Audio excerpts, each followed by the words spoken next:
Hey guys, Jonathan with Southern Drone Ops. Today we are doing things a little different. We're going to be doing some reviews on various DJI products. So the first one up is going to be the DJI Power 1000. This generator came out. I mean, obviously we've had the other DJI generators in the past for charging our agriculture batteries. This one kind of comes out in the enterprise personal use category. I saw it, it's not very big, and it doesn't technically fall into the Agris line and what we do, but I'm kind of a tech junkie, and so I wanted to get this and test it out and see how it would help us in the field. It's done really good. I was thinking more so on my end on charging batteries for the controllers for the T40, T50, for our multispectral, our M30T, like that. So started with that, and I've just found a lot of other cool little things for it. So I want to take y'all through kind of the specs of it real quick and kind of cheat off of it because I don't have all this stuff memorized. This is the Power 1000. There is the 500 version of this as well that's smaller. I don't have it to test and tell you. So this one is a max of 2200 watts plugged into a power grid. It's going to take about 70 minutes to charge to, well, it says 80% in 50 minutes. It does make noise, so it's not a just power block that you plug in. It does have a pretty good little hum to it. This says 23 decibels, so I kind of believe that. It's not too loud, but it's just enough to notice the hum that's coming from it. Warranty, haven't had to use that on it yet, thank God. The fast charge, so there is a cable, it's like 22 bucks. It's called the DJI Power SDC. It's one end is a C and the other end is an orange that plugs into that. And that's supposed to charge the batteries for the Mavic 3 and most of them, even my M30T, in like 30 minutes, which is pretty fast. So putting that on there, I think we would be able to pretty much daisy chain back to back, have batteries going non-stop all day. Another cool feature is the solar panels that you can attach to it, and I'll tell you about those in a sec. So like I said, this does have the 110 that you can, well, this is the charge port that comes into it, and then it gives really accurate output input volumes that you're putting out. It does have the two 110. You have to push that button to turn it on and activate it. You can do a power conservation from 1200 down to 600. It has two USBs, two Type-Cs. It's got the two SDCs for the quick charging. I believe this is one where you can set it on top as well to charge, and then it's got the mounting hardware on the side. And that's it. I do have a case for it that I recommend getting. I think it was like 30, 40 bucks. With this going, we always had batteries available. We were never running out. If you plug in accessory things as well, like the WB37 batteries that go into the back of the controllers, or for your RTK tower, it'll power those faster than 30 minutes by far. So that kept us always charged.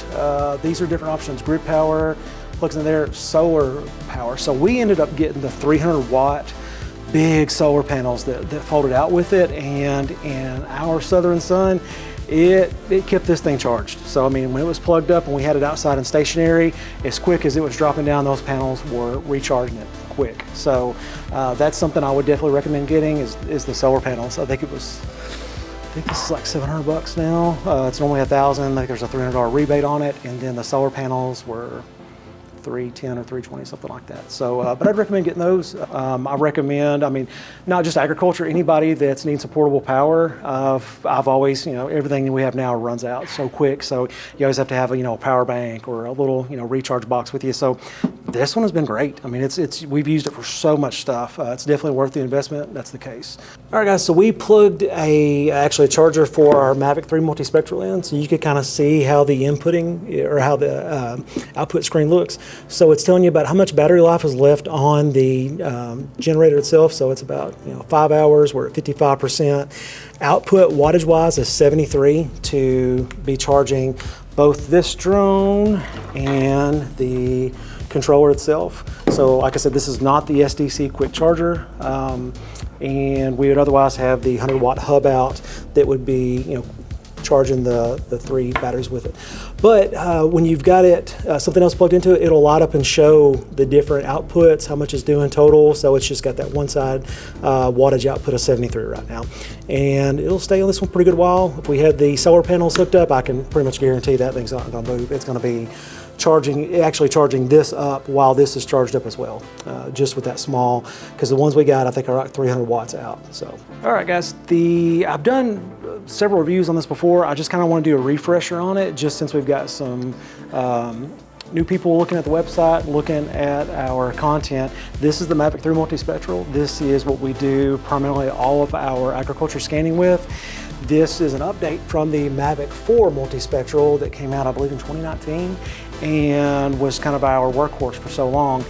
Now we've got the Mavic 3, which made the platform a little bit smaller. This one does fold up, and then you're able to have a lot longer flight times, like about 44 minutes is the max. Real world, we're seeing about 35 to 40 minutes flight time, just with winds and everything else. There was a little bit of changes with it. The other one had 6 different lenses, and this one has the larger RGB main sensor, but then we also the specific blue lens, which is important in certain areas of research. The majority, I mean, I'm going to say almost hardly anybody else is going to need that specific blue lens filter or blue lens itself. So the rest of us are going to use everything else with it. The main sensor is what we'll live in. We typically do not use the multispectral. Like when you go to do your scans, it's going to give you 2 options. It's going to give you when you select your camera, it's like RGB or RGB plus MS, which stands for multispectral. So the multispectral decreases your resolution, and as we all know, we want our resolution as high as possible. So we typically choose the RGB because that gives us the biggest ground sampling distance, because it's kind of backwards when you look at it. People ask, what do we want our GSD at?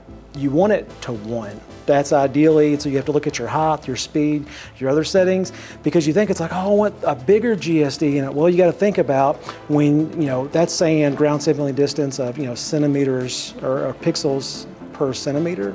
And so when you look at it, it's almost like, this is the best analogy I can think of, is you've got the same 8x10 picture. It's better to have 1 solid picture in that than 5 pictures. So if you take that 8x10 and you break it up into 5 little squares, that's what the RGB plus multispectral does, is it takes all 5 of those and compresses them into 1. Versus if you just have 1 image, you're going to be able to see much more detail inside of that picture if it's just 1 in that 8x10 grid. So that's the easiest way I can think of to tell people, is just the big picture of an 8x10 or 5 little pictures all put together. Which one can you see more detail and see more of in the picture? It's going to be the 1 solid picture. So that's why we do the RGB and get our GSD down to 1, because it's going to default to like 4 or 5 depending on your height. And so when you lower your height down on your scans, it's going to get you closer to 1. So usually we're in about the 120 to 160 foot range of scans like that. And that's where we get a little deceiving with our specs they give us. So it does have the 4, so each one of these lenses, if you can see here, this main lens I do know is 20 megapixels, and these smaller ones are all 5 each. So each of those are going to add up to 20 total. 20 for the smaller lenses, and then the main one itself is going to be, which is the RGB right there, megapixel. Now this is 22 hectares per acre, which for us on the Imperial or the Freedom scale, that's going to come down to about 500 acres per flight, because each hectare is 2.5 acres. So that's going to come out to about 500 acres per flight. I don't know where they're getting that at. That's a lot of acres. Another thing too is in other parts of the world, we're not limited to 400 feet. Like, they can go to 600. I'm pretty sure that figures at 600 feet height of scanning. That's not going to be very good high grade quality photos, I'd say. Especially when we are flying with our ground sampling distance of like 120 to 160 feet to get the 1. So I don't know what that's going to come out to. Ideally, in a perfect world, out in the field, depending on which type of scan we're doing, we break it down to acres per hour. 150 acres an hour is a lot for scanning. We're going to sit probably more so in the 80 to 120-ish, something like that, depending on what we're doing. It's all going to be different. This is where I tell people there's just as much to the remote sensing. So anyway, guys, so I've got tons of videos out about this, but with new subscribers, I wanted to go back through it and show you our main one that we use to scan with it. Yes, the M30T, You technically can scan with it, but it's really not that good. It's really, the Mavic 3 Multispectral is much better to have. It's a lot cheaper than the M30T, but the M30T is really a search and rescue drone. It's really not there for much else. That's where I would encourage people to really look at the details of it, send us a message, ask about it.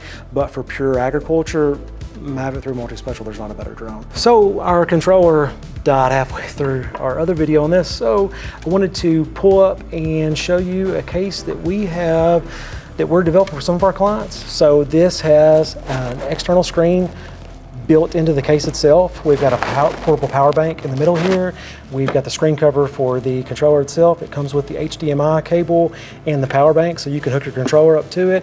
This is a lot better for search and rescue. We do have some agriculture clients that are using it as well. If you've got a stationary pilot and you've got like a ground refill team, then we've been creating these for them. I think it's like $700 for these, but it's a excellent, shock-proof, waterproof case for your controller, external monitor, power bank, accessories, batteries, everything with it. So we've been using these a lot. We've got it hooked up to our M30T right now. So as I was telling on the other one, this obviously is my search and rescue drone. We don't really do much agriculture with it. Check out our Mavic 3 Multispectral for it. But with this one, we're still able to do some pretty cool things. We are actually still able to do a little bit of ag and surveying with really high winds. So we had winds the other day where they're over 30. And so we got this out instead of our Mavic 3 Multispectral because it would have got smacked out of the sky. So this one's set up now and has a spotlight on it with the speaker, which can be really annoying. You can download your custom tones and everything on it. It'll work in a pinch. It's definitely not the best one. Mavic 3 Multispectral will be the better one, but we can use it in a pinch. But I keep it in the truck for all the other fun stuff we can do with it. Or if there's like a emergency, or we need it for the thermal or something like that. It's something that we definitely use more. But if you guys got any questions about it, send us a message. We'll be happy to answer it with them. If you want to see any unique videos, let us know. Give us some ideas, and give us a follow and a like on all of our socials: YouTube, Facebook, TikTok, all that stuff. And we'll be happy to keep putting this stuff out for you. Thanks, guys.